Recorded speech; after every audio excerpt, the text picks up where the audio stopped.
Welcome to the Storyteller Showcase. I'm the host, Mark Berry, and this is this program where we bring to you great stories by great storytellers. And today, my special guest is also a special friend, and I'd like to introduce you right now to Mr. Tom Wade. Tom, if you'll come over.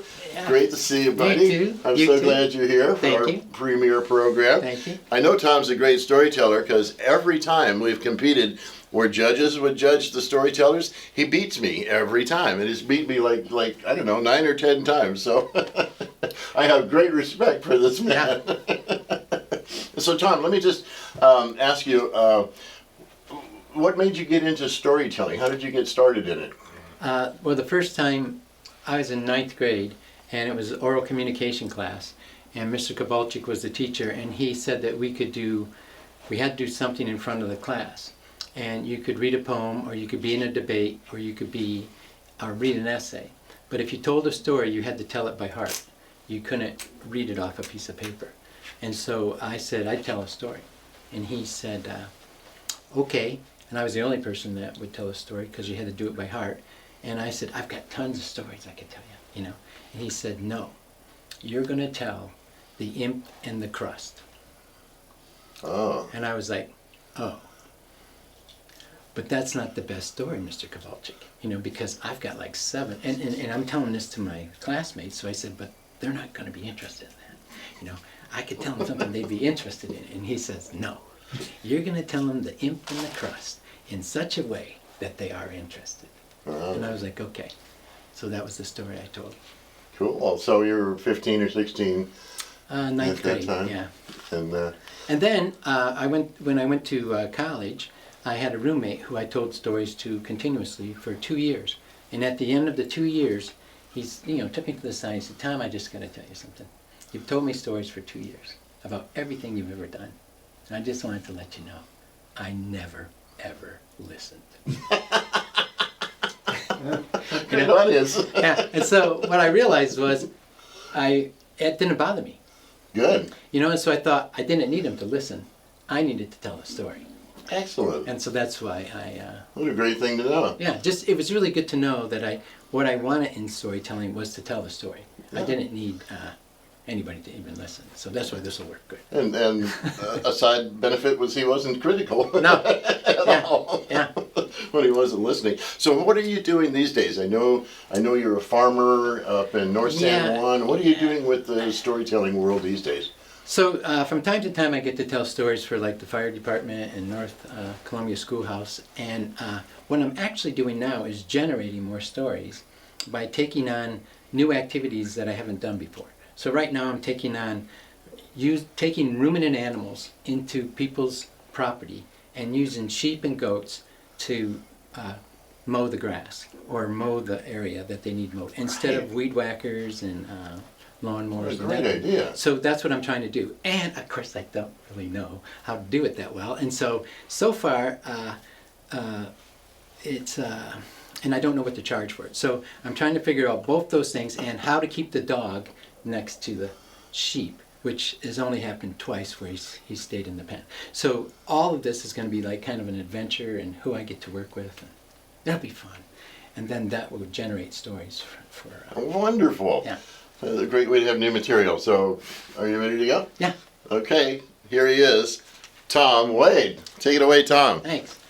So I'm from a small town in Michigan, and I grew up with several brothers and sisters, 10 total, and we lived on a farm that had about 27 acres. So when we were younger, maybe 5th, 6th grade, we had paper routes, and we used the paper routes to accumulate money. And mostly what we wanted to do was buy a mini bike.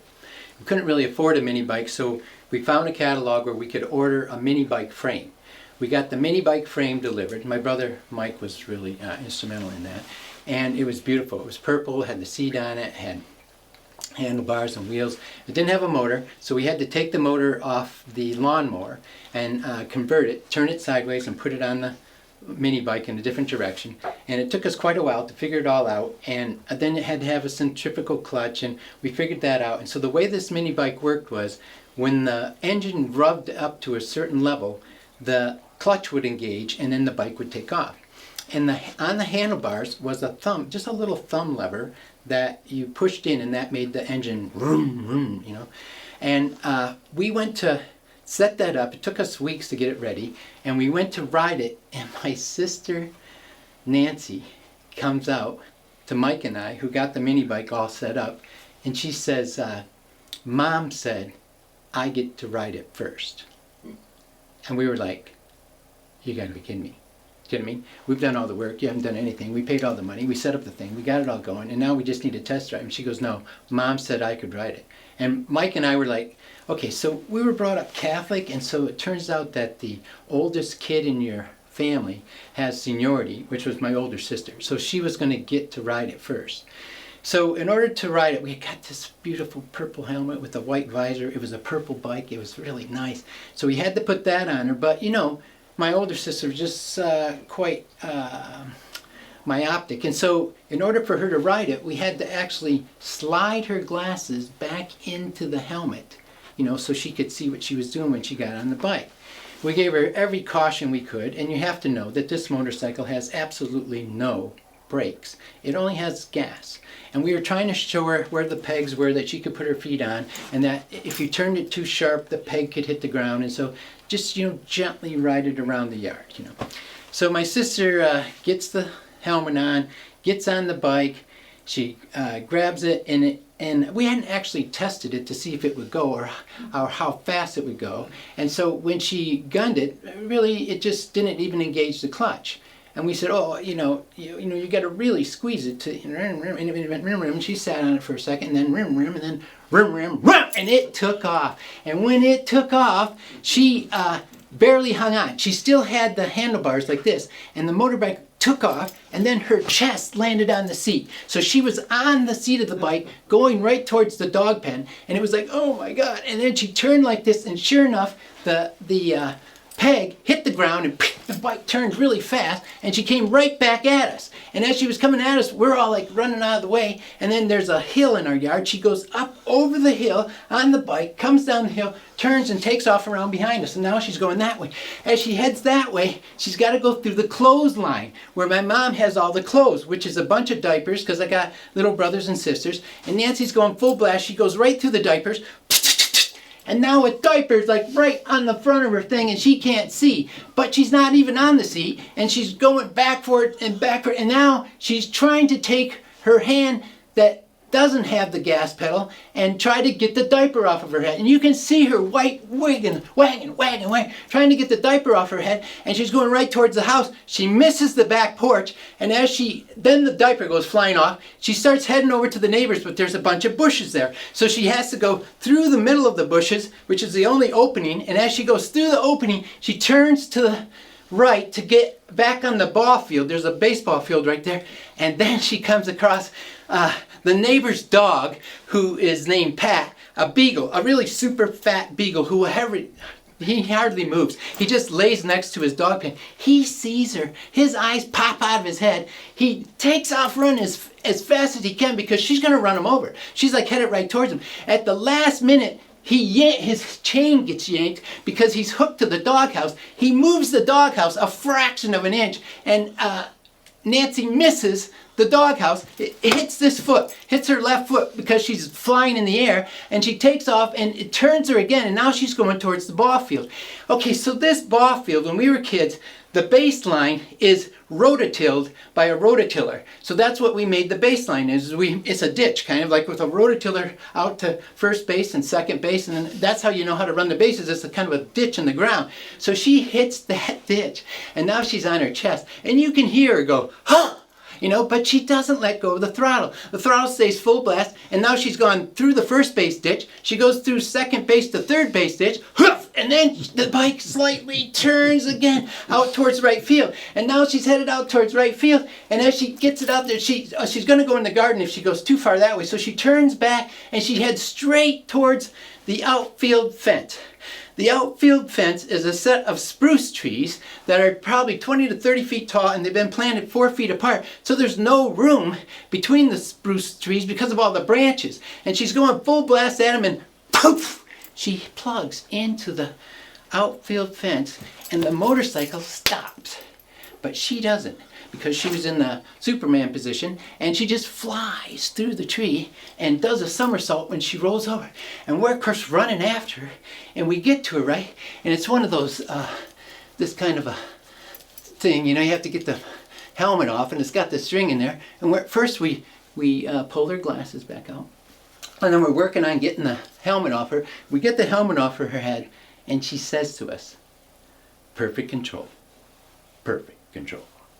And we were like, "Yeah, no way, no way." She always gave the impression that she knew what she was doing, but she didn't at all. And that was just one of those events that happened when we were kids, you know. The other, in that same time period, we were kind of new in the town that we were living in. It was a smaller town of about 2,500 people, and I was born in Detroit. So we went up into the Thumb to live in this little town. And so we were, like in Detroit, you went downtown to go into town. In Vassar, you went uptown. Like the kids who were going to town, which wasn't much of a town, would say they were going uptown. And in that setting, we were learning different ways of interacting with the kids that we were with. So on the playgrounds, when you played baseball, well, when we played baseball in Detroit, you always razzed the batter. You know, the person who's up to bat, you're like, "Hey, batter, batter, swing, swing, swing." You swing like a rusty gate. So when we moved up to this little town, well, I was doing the same thing. We were razzing the guys that were playing against us. And at that point, we had also gotten paper routes in the local town. So when we rode into town on our bikes, we put our bikes at the school, and then we go to school. After school, we take the bike right up to the library and get the papers and deliver them every day. And when I went over to the bike rack to get my bike, Leroy Milliken comes up to me, and he says, "Hey, today in that softball game, you were razzing Jimmy Baranski." And I said, "Yeah." And he says, "Well, I'm Jimmy Baranski's bodyguard." And I was like, "What?" And he said, "Yeah, I'm Jimmy Baranski's bodyguard, and because you were razzing him, I'm going to have to beat you up." And I'm like, "What?" He goes, "Yeah, I'm going to have to beat you up." And he goes, "So you got to come over to the chestnut tree over here, because we always beat everybody up over here by this chestnut tree." And I said to him, "What?" And he said, "Yeah, because I'm the bodyguard, and you know, pissed off the guy where I'm the bodyguard for." And I said, hold on, Leroy. Here's the deal is, I have to get on this bike, and I have to ride it up to the library, and I have to pick up the papers, and I have to deliver papers in order for me to get home in time to do the chores for my ponies, in order for me to get washed up in time to get to dinner. I don't have time to get beat up. I just don't have time." And he says, "Well, how about tomorrow night?" And I said, "Well, no, because tomorrow night's Friday, and I still have to do the paper route on Friday." And he says to me, "What about Saturday?" I said, "Well, on Saturday, the papers come early in the morning. So we have to get up early in the morning and deliver the papers, and then I would be back, but then I have to collect for the papers, and so I really couldn't be back till about 10 o'clock in the morning." He said, "10 o'clock, I'll come out to your house and beat you up." And I thought, great. Okay, so at that time, my thinking was, I don't know where Leroy lives. He can't possibly know where I live. Just on that basic logic. I don't know where he lives. He doesn't know where I live. Fine. See if he can find me on Saturday, you know. So I go and I do the route. And, dang, Leroy's mom brings him to my house at 10 o'clock on Saturday morning. And I'm like, holy Hawkeye, I can't believe somebody would bring their kid to another kid's house to beat him up. And then it occurs to me, he didn't tell his mom. He said he was just going to visit. So he gets out of the car. Now the car is a red Cadillac with a white interior, and it's a convertible. Super nice car. And it's about probably 1979, so the thing is gigantic. And Leroy gets out, and as he gets out, I say to him, "Hey, Leroy, have you ever rode a horse before?" "No." I said, "How'd you like to ride the ponies?" And he's like, "Yeah." And I'm thinking, you know, I got to distract this guy. You know, Leroy is twice the size of me. He's really big, and that's why he's the bodyguard, because he can pretty much pick up everybody else and throttle them. Well, I take him out there. Now, we have 2 ponies. One pony is Susie. She's really nice, really mellow, easy to ride. The other pony is Jimmy. Jimmy is a stallion who is a maniac, and we had to put a hot electric wire around the corral because otherwise he would knock the fence down. He's just really a nutso pony. Okay, but it's a Shetland pony and he's pretty big. So I saddle up Jimmy, figuring, okay, Leroy's, he's a big kid and he probably squished the other horse. And so if I put him on Jimmy, he'll be less damage to the horse. So I put the saddle on him, cinch the saddle up, and Jimmy's always like, the horse would look at you and go, I don't know, you know what I mean? And so we were so small compared to these ponies that we had to climb the fence to jump off the fence to land on the saddle. Only Leroy's a lot bigger. And so when he jumps off and lands on the saddle, like he's in the saddle. Like he completely fills the saddle. He's not actually sitting on the saddle. He's like a extra large egg in a large egg container. And he's not going anywhere. So I put the stirrups on him and I say to him, hey, why don't we walk you around a little bit so you get used to it? He says, no way. Now, I got to tell you, the electric fence is on and you can hear it in the barn going dink, dink, dink. And the dink is the shock. Okay? And it's standing off the fence about this far on these little insulators. And Leroy hops on the horse and he says to me, give me the reins, I know what I'm doing. And I'm like, okay, so you've never ridden the horse in your life, and I'm giving you the reins and you know what you're doing. He gets on and he goes, yee-haw, whap! And he hits that pony as hard as he can. And that pony, the pony's eyes for the first time go, they open all the way and you can see him looking back, and the pony takes off running, and Leroy's going, yeah, yeah, and the pony is running so fast that it has to just barely cut the corners of this corral. It's not that big of a corral, and so it's actually, Leroy is getting touched against the electric fence as the pony's running because he's going so fast he can't do anything but just barely make the corners. So the pony's running around and Leroy's getting shocked. And every time he gets shocked, he's yelling, yeah, yeah, yeah. And the horse already thinks that means go faster. So the horse is running faster and faster, and Leroy's getting shocked more and more. And you're seeing Leroy's trying to figure out, how do I get out of this situation? But he's really stuck in the saddle, and he's running, and it keeps knacking him against the side, and he's going, ah, ah, ah, ah. And then finally Leroy jumps out of the saddle. Plop! Like right into the manure pile that's in the middle of the corral. Plop, face first down into it. And it was like, wow. And then the pony runs around a little bit more, and Leroy's like, I'm like, are you okay? Are you okay? Because it's knocked the wind out of him, hoof out of him. And so he's like, And I'm thinking, he's probably not going to remember he has to beat me up. And he gets up, and just as he gets up, his mom pulls back into the driveway in the red Cadillac with the white leather interior. And Leroy's laying there in the crapola, And Leroy gets up, and you can hear his mom shout, Leroy, get over here now. That's what it was like when we were kids.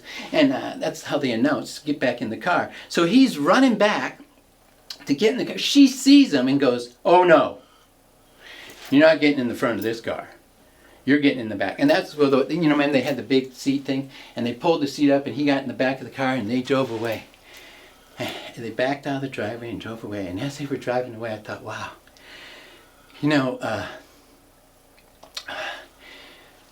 equine therapeutic intervention coupled with electroshock is a valuable aid in conflict resolution. Okay.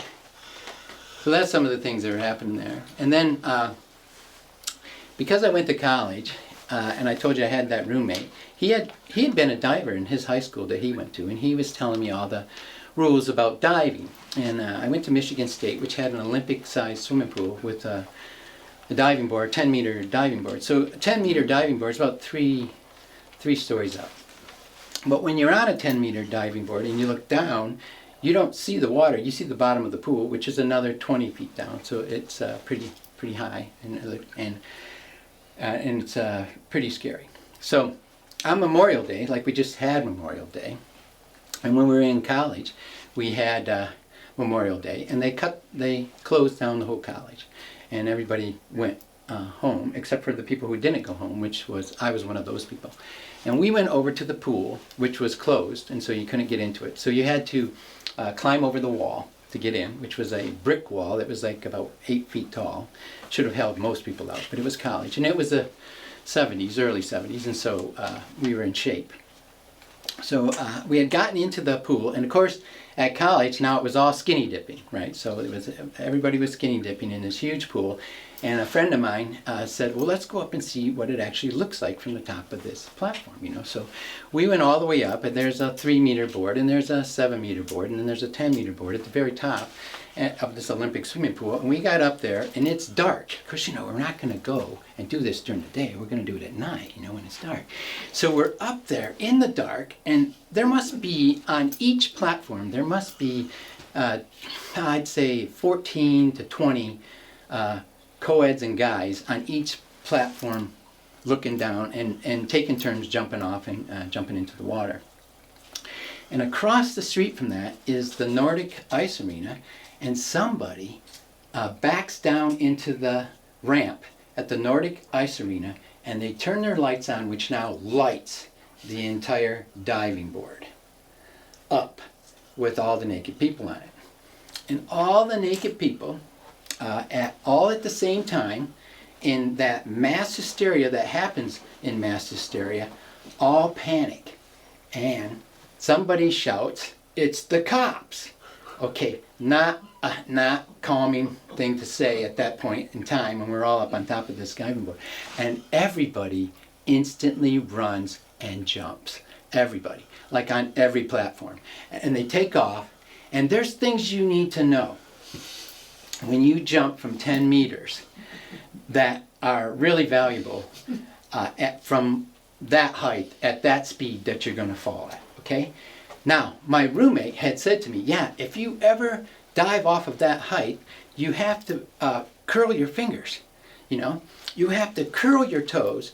Your feet have to be together.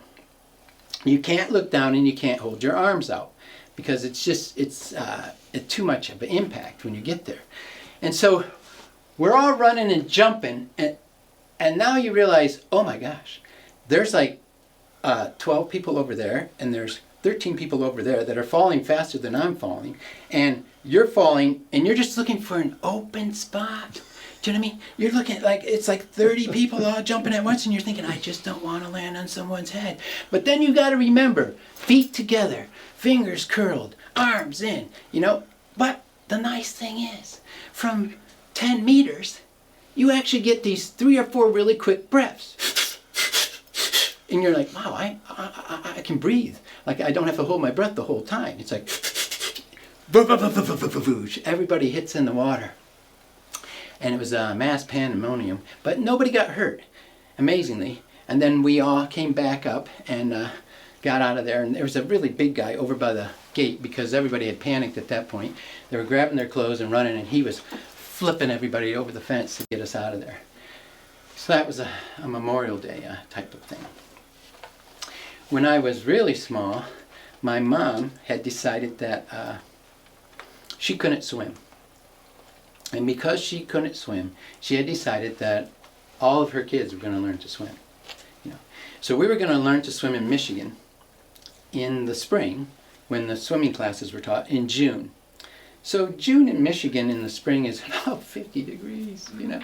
And the water is thawed, let's say, okay? And we would go over to the next town, because the swimming pool was in the next town, Carroll, and we would, the swimming instructors were dressed in sweats and thick jackets and earmuffs and hats, and they would tell us to get in the water and splash each other, you know? So we'd get in the water and try to do the splash thing, and they wanted us to float, and I mean, it was interesting learning how to swim. The first thing they taught us how to do in swimming was the dead man's float. And I thought, well, isn't that interesting? First thing we're going to learn is how to float dead. you know, and it was in shallow water. And then we practiced that, and then we got to the point where we could dog paddle and swim a little bit. But in the 2-week course, by the end of the 2-week course, the test was they were going to take you to the deep end of the pool, and you were going to jump into the deep end of the pool, and you had to swim down to the shallow end of the pool. Okay, and if you could do that, you passed the swim test. Okay, so in line, waiting to get my turn, I really had to pee. So I got out of line and went in to pee, and I came back and I got in line. And I was wearing orange swimming trunks. And it came up to my turn, and everybody was saying how when you jumped in the deep end, it was actually held you up better than if you jumped in the shallow end, you know. So I dove into the deep end, and as I dove in, my swimming trunks weren't tied yet. And so they were kind of going the other way that I was going, and I was going down, it was about 8 feet, so I was going down like this, and I realized, oh, if I just turn my ankle like this, I can catch my shorts before they come completely off. So I caught them with my feet, but now I'm underwater, and I'm trying to grab my shorts and get them back up, you know, and I'm sinking pretty much like a rock, and I'm sinking and upside down. I'm trying to grab them, and just as I grab them and start to turn around, I get hit in the chest with a stick that's about that big around. And I was like, oh my God. So I grabbed the stick, and it's the lifeguards. They think I'm drowning. So they don't jump in, and they don't throw you a life preserver. They hit you with the stick because it's less dangerous than fighting with a kid who's panicking underwater. Well, the second time they hit me with the stick, it knocks my wind out. And I'm thinking, how long will I last without any air, you know? Because the stick's stuck in my chest. And I can't hang on to it because they start to pull me up. And I'm like, I got to let go of the stick to grab my shorts to see if I can get them up, you know? And because I'm fighting them and they have to keep hitting me with the stick, I flunk swimming. I actually flunked the class because I couldn't get back out of the water. And I remember going home and my dad saying, all that money, Tom, and you couldn't swim 3 feet? And I was like, well, you know, there were things happening, and so I didn't actually, you know, couldn't actually get my arms out far enough. So that was my swimming adventure from learning how to swim. I was the only kid in my whole family that flunked swimming. But that's just some of the adventures that we had growing up there. Thank you, Tom. Thank you for those great stories. You're welcome. I hadn't heard all of those before, and I just love your stories and the way you tell them. And what an amazing life you've had. I've heard dozens of stories over the years of your life, and one of my favorite ones that I hope I get to hear you say again sometime was the cement mixture with the that guy. That was funny. So thank you very much for being our guest. Welcome. and Good to be here. Thank you so much. Tom Wade, ladies and gentlemen. I have just a couple of announcements before we close the show for you people who love storytelling. There is a Sacramento Storytellers Guild, and you can look it up just that way, Sacramento Storytellers Guild. They have a meeting, a story swap, once a month on the third Saturday of the month in Sacramento, and I'm there from time to time, and I've been asked to host this October, so there's that. Also, if you see this in time, coming up in just over a month from now is the Sierra Storytelling Festival. And the Sierra Storytelling Festival is in the little town of North San Juan at the schoolhouse right near where Tom lives, and it is fantastic. They call it the Queen of Storytelling Festivals. As far as I know, it's the second largest festival in the world, only surpassed by Jonesboro, Tennessee. And they have a website also, sierrastorytelling.org, and you can go there and get tickets and find out about the schedule. It's a 2-day festival, and it is wonderful. And thanks for tuning in, and we'll see you next time.